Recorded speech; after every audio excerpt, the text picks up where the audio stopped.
ടിന്റു, നീ ആ തീപ്പെട്ടി എന്നിട്ടേ ഈ വേസ്റ്റ് ഒക്കെ ഒന്ന് കത്തിക്കണം. വേഗം വേഗം. ഇവനോടൊരു കാര്യം പറഞ്ഞിട്ട്. എടാ ടിന്റു, നീ ഇതെവിടെയാ? ഒരു തീപ്പെട്ടി കൊണ്ടുവാടാ.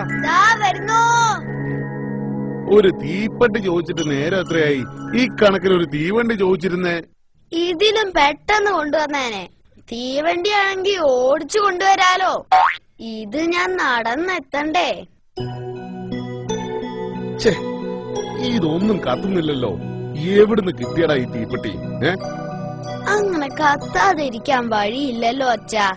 എല്ലാ കൊള്ളിയും ഞാൻ ചെക്ക് ചെയ്തതാണല്ലോ. എല്ലാം കത്തുന്നുണ്ടായിരുന്നു.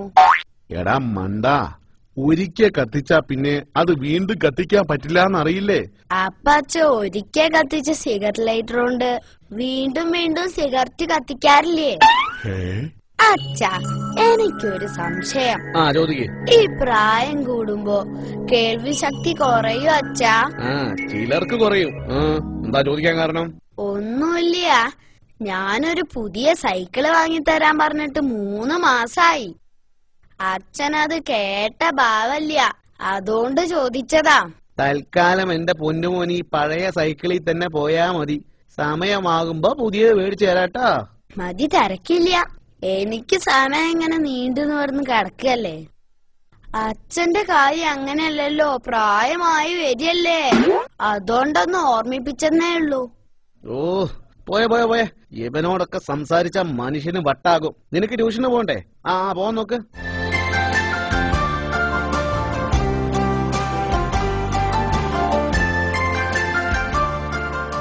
എടാ ടിന്റു, അങ്ങനെ നീ ആ ഡുണ്ടുമോളെ വളച്ചു അല്ലേ? ആര് പറഞ്ഞു? ഒന്നും പറയണ്ട. നീ ഇന്നലെ അവൾക്ക് നിന്റെ മൊബൈൽ നമ്പറൊക്കെ പറഞ്ഞു കൊടുക്കുന്നത് ഞാൻ കണ്ടു. എടാ മണ്ട, അത് മൊബൈൽ നമ്പർ പറഞ്ഞു കൊടുത്തതല്ല. ഇക്കഴിഞ്ഞ ഓൾ ഇന്ത്യ ഇംഗ്ലീഷ് ടെസ്റ്റിൽ എനിക്ക് കിട്ടിയ റാങ്ക് പറഞ്ഞതാ. മൊബൈലിന്റെ കാര്യം പറഞ്ഞപ്പോഴാ ഓർത്തത്. ഞാൻ എന്റെ ഫോണൊന്ന് റീചാർജ് ചെയ്തിട്ട് വരാം. ചേട്ടാ, ഫോണൊന്ന് റീചാർജ് ചെയ്യണം.